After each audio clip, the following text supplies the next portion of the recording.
So where are you living now and how you been doing?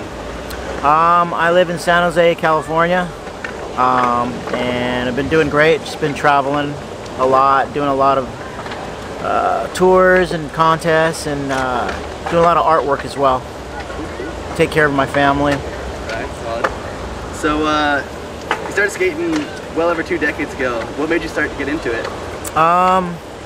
What made me get into skateboarding was just the attraction to it, you know, seeing people roll around in the neighborhood, and it looked very fun and exciting. And then this is when the time where the skateboard magazines were coming out, and I'd go to the store and buy the magazines and kind of look through the magazines, and just looked really exciting, you know, all the skateboard parks that were happening in Los Angeles and Southern California. We hadn't had any skate parks in Northern California yet, so I went down there and tried a skateboard park, fell in love with it, and then a couple months later they started building parks up where I lived, and I just started going every day, you know, and I just fell in love with it. So looking back then, would you ever think that you'd still be skating well into your 40s? No, you know, I never really thought about it, you know, I just picked it up because I had a passion for it. It looked challenging, and it just felt like something that I could be good at, you know, because I tried other sports. I tried football and baseball and soccer, and just the way my size was and my build, I just felt like I couldn't be good at those sports, you know, couldn't be successful at it. And when I started skateboarding, you know, it was all about kind of just filling your board and learning tricks and stuff, and it just felt comfortable for me, you know, so that's why I got attracted to that. And it was something that you could do on your own time as well, and you didn't really need a team or a place to do it, you know. You could just kind of go out in your front yard and roll around, and when you started seeing stuff in the magazines and the tricks that people were able to do, you know, it just made it challenging and made me want to learn these things. And once I started learning these things, I felt like, oh, this is something that I feel good about doing, you know. So you're coming back for your 5th title here at VANS Powell Bondi. Is there anything that Powell means special to you? Well, I meant, you know, this contest is special because, for one, you know, one of my sponsors, VANS, you know, they sponsor the event, you know, so it's a great way to showcase them and showcase the product. And also, I just love coming to this country because they're so into skateboarding, you know, they're so supportive. There's lots of love there, you know, and it's a great backdrop. I mean, there's the bowl, and then you got the beach, you know, 300 feet away. Yeah, right. So it's just an amazing event. The atmosphere here is great, you know, the fans are great, you know, the skating's great, the bowl's really good, you know, so it's just a combination of everything makes this event a really strong happening time. And so you're coming back to take your reigning championship. Are you nervous at all? Yeah, I'm always a little bit nervous about wanting to do well, for sure, you know, because definitely it's great for your career, it's great for your sponsors, and also, you know, when there's a lot more competition, you know, it makes it a little bit harder. So, and there's a lot of younger guys coming into the Masters event now too, so there's a transition happening right now where it's not just a lot of the older guys, but some of the younger guys are turning 40, you know, and they're coming into our event too, so now I got to step it up a little bit, you know, so getting pushed out of the scene the second time by the younger guys. And so in Japan, skateboarding contests aren't that popular. Well, what makes you like attracted to contests?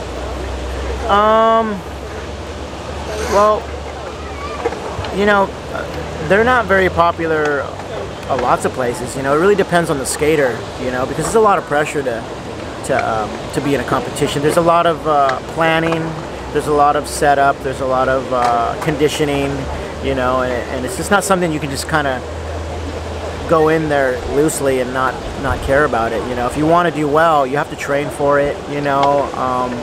So it takes a lot to be a professional skateboard contest skater. So, you know, not very many people can deal with that pressure.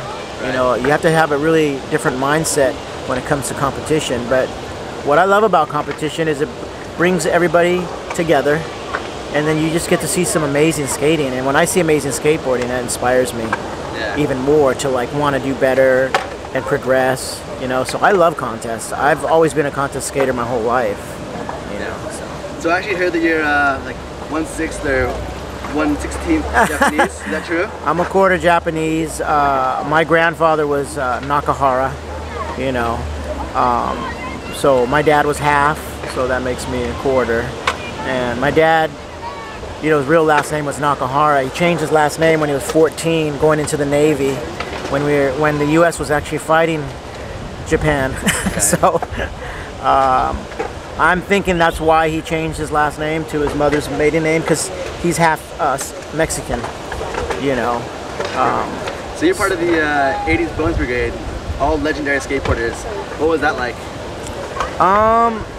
Well, being part of the Bones Brigade was a really neat experience because we had a really cool team manager, team captain, you know, Stacy Peralta, who we looked up to in the magazines, who came from the Dogtown era. And he brought a lot of excitement to the team as far as like passion and drive, and he was always taking us to skateboard parks and setting us up with photographers so we were getting in the magazines, you know. And then, you know, riding for Powell Peralta, they were making great products, you know, and it was just really cool to skateboard on really great, you know, great wheels, great boards. And you know, and the Stacy started making videos, so he started showcasing us through videos and promoting videos all over the world. And you know, the videos kept getting better and better. We kept getting better. So it was just a great time, you know, great collective of skaters. And we just released a new movie, a documentary this year called Bones Brigade, and it talks about the whole history of 6 individuals that were part of the Bones Brigade, which is myself, Tony Hawk, Lance Mountain, Mike McGill, Tommy Guerrero, Ronnie Mullen. And it's a great movie. We showcased it at Sundance Film Festival last week, and a great response. So I can't wait for the whole public to see it someday. So you've been pro now for 32 years, right? Yeah. So how many actually pro boards have you released? Actually, we talked about that, you know, like, I don't really know. I mean, maybe Powell Peralta would know, but I didn't really keep track of how many boards I've actually sold. Yeah. But you've been with Half Cab though for 20 years now? Yeah, I've been with VANS since 1988. I've been with Powell since 1979. And between the two companies, with Powell I've released, you know, a fair amount of pro signature decks, and then with VANS, you know, I've had, like, I can count those.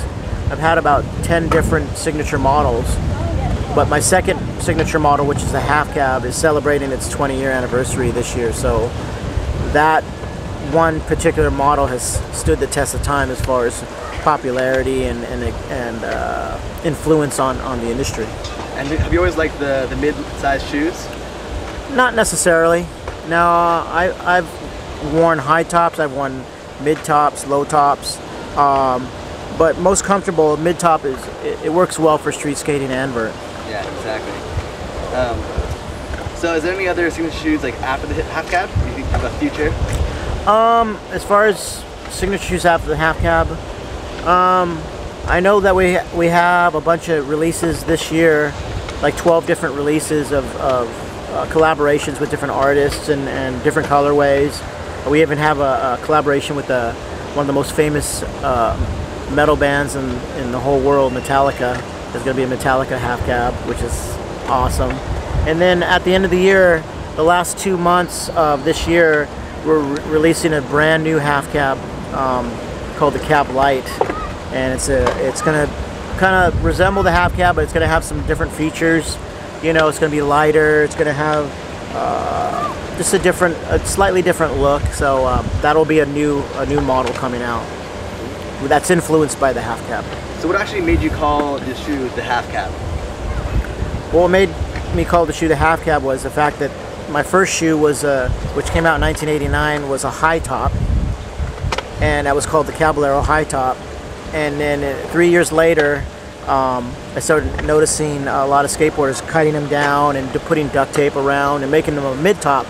So I started doing the same thing, and then after a while I got tired of doing it. It's like, man, why am I doing this? Why don't I just call VANS and just say, hey, let's just make them like this?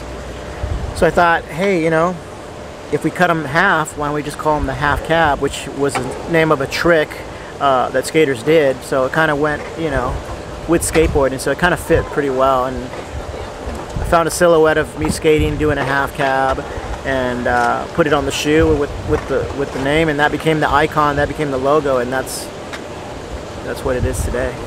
So there are like skateboarding tricks like the full cab and the half cab. Are you behind in those tricks? I'm behind the full CABALLERO, which was invented in 1980. I invented that trick at my local skate park, which is done in a swimming pool, and you go up backwards and you basically do a fakie 360 ollie. And at that time, I'd use that trick to win a couple competitions. And my team manager at the time, Powell Peralta, had named it the CABALLERO. And then a few years later, Tony Hawk and Kevin Staub were skating, and they learned my trick, the CABALLERO, and then they actually started doing it halfway, where they're doing a 180, half of it, and then they just called it the half cab. You know, so that's what stuck with that name of that trick. So it just kind of went well with it all, you know. Yeah. So moving outside of skateboarding, will you tell us a little bit about your band? Well, I'm not really playing music these days anymore. I've had a music career over the years. I started a band in 1982 called The Faction, and we had that band from 1982 to 85. Then around 1986 to about 88, I started another band called Odd Man Out. Played with that band for you know, a few years and released some albums. And then after that died out in the early 90s, started a band called Shovelhead. And we put out an album with that band. And then mid 90s, I started another kind of like a punk rock melodic band, and called that was Soda. And I was in that band for about 2 years. We released 2 CDs. And then we reformed The Faction in 2000. And we had The Faction for 2000, 2004. And I haven't been in a band since then. Yeah. Cool. But you've done some motocross in your time as well? Yeah.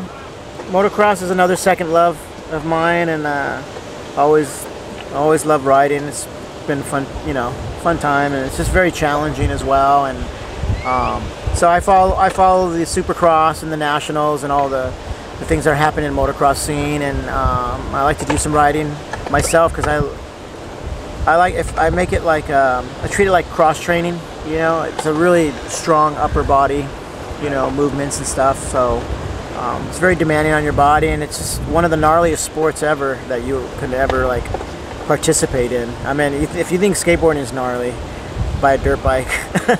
It's pretty crazy. So what can you tell me about the Nakahara design studio? Oh, well, I named Nakahara.com my art thing, because I kind of wanted to kind of reach back to my roots of my real last name, and it's a place where I allow people to come and buy prints of my artwork, because a lot of people know that I'm starting to do art, and I'm an artist, and I do art shows all over the world, and they want to find where they can buy my material. So I started a website called Nakahara.com, which is NAKA/HARA.com. And you know, I try to update as much as I can, you know, with original work and prints. So it's basically just a place where people can reach out and buy some of my work. So do you use like any of your graphic designing on your skate products? I do. I've used just recently. I've used a lot of my graphics for some Powell skateboards, for Powell Golden Dragon skateboards. I did 2 decks for a company called Old Man Army. And I just recently did a deck for Consolidated Skateboards. So it's kind of branching out. People are starting to find out that I do art on the side, and so I've been getting offers from different companies wanting me to do some art for them. So you were talking earlier how like the skate scene has gotten younger and younger. Do you have any like favorite younger skateboarders? Favorite younger skateboarders?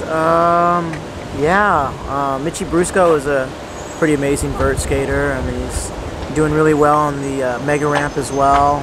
Of course, Pedro Barras just rips the bowls. I mean, rips padless, you know. As far as street skating goes, I mean, all those dudes that are in the X Games, you know. Obviously, you know, Paul Rodriguez, you know, Scheckler. I mean, those guys are amazing, you know, when it comes to street skating, and Nigel Houston. I mean, those guys, they're insane. I mean, they're so technical, and it's just rad to see the level of skateboarding progress so high like that, you know. So, and then, you know, there's younger guys, even younger, that are coming up that, you know, that I feel that, especially like in the bowl skating, when I skate back home at the combi pool, I go there and practice sometimes, and I see all these young Groms just ripping the bowl. Like, they're like 9, 10, 12, you know, and just like, so that's not going anywhere, you know. There's a new generation coming out, you know. Cool. Well, thanks for coming out, man. Do you have any messages for all your Japanese fans? Konnichiwa, and I love Japan. I want to go back. Can't wait to visit. It's one of my favorite countries. I love the people there. You guys are amazing. Ultraman rules. I grew up with Ultraman and Godzilla. I mean, it's part of my life as a child, man. Thanks, Steve. Thank you. Arigato. Thank you.